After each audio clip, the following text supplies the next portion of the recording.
ગીરગઢડા તાલુકાના કોદિયા ગામના 3 યુવાનો ઉપર પોલીસનો ગંભીર પ્રકારનો માર માર્યાના આક્ષેપ.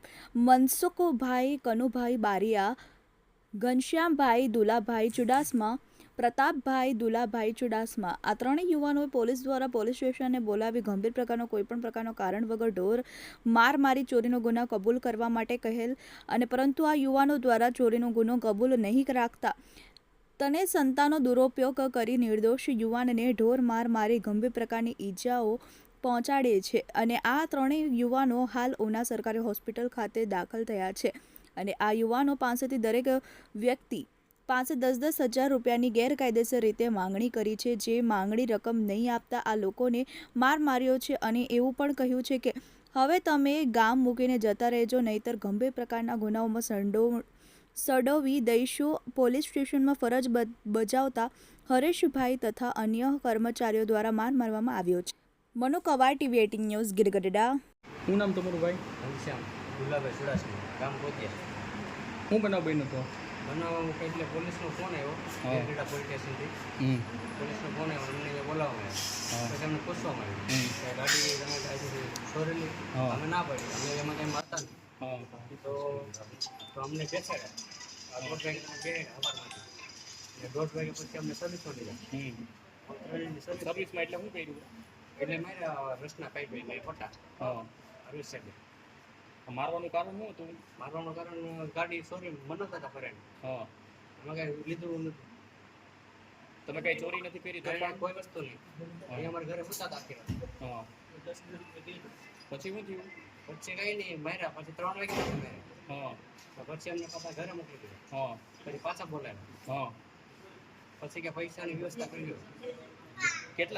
કેટલા પૈસાની માંગણી કરી? ત્રણે કે 10-10 હજાર રૂપિયા આપો. કોણે માંગ્યા પૈસા તમારી પાસે?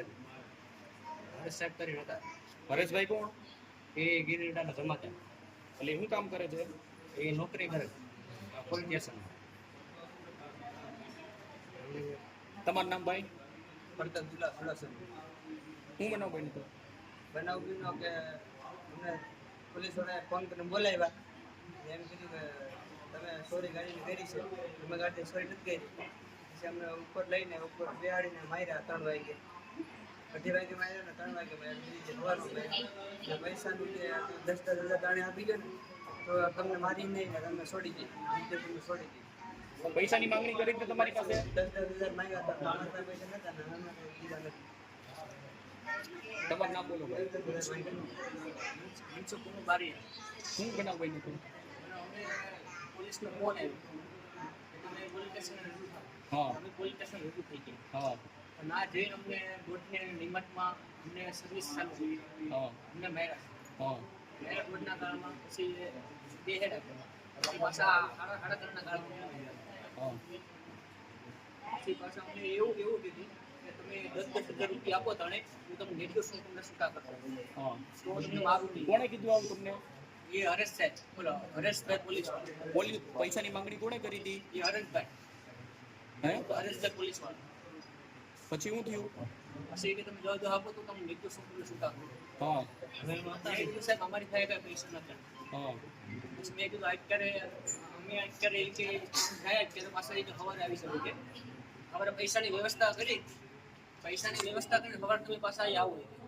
પછી સવારે અમે ગયા કે પૈસા લેવા. મેં કીધું પૈસા હે ને અમે પૈસા હે ને. મેં કીધું સાહેબ અમારી ભાઈ કરો ને અમારે કઈ વાત નથી. મેં કીધું અમે કઈ ગાડી નથી લીધી. તો મેં કીધું પૈસા હે ને હોય અમને માર્યા. સીધા અમે પાસે અમને રિમાન્ડ પાસે રિમાન્ડમાં શું કર્યું? એટલે રિમાન્ડમાં એક પાછવાનો ફાઈબરનો ને પટ્ટો.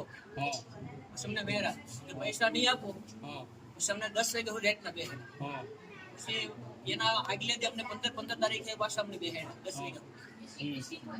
પૈસાની વ્યવસ્થા નહીં થાય ત્યાં હું તમને બેહાડી. તમે તો સાહેબ આની કઈ કેરું નથી. અમારે પૈસા નહીં તમે નથી કાઢવા. અમે તો કેરું ન કરાવી તમને આપી દઈએ પૈસા. તમે કઈ વસ્તુ કેરું નથી અમારે પૈસા નથી કાઢવા. એવી રીતે અમને બેહાડતા. પછી શું થયું? પછી સીધા અહીંયા અમને માર્યા છે.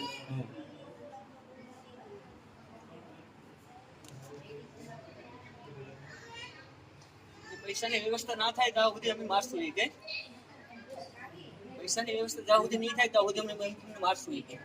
મારવાનું શું કારણ હતું? મારવાનું આ ગાડી બીજા લઈ ગયા છે, નામ અમારું છેડાયું. અમારે પૈસા અમારી થાય મેં એટલે અમે એટલે માર્યા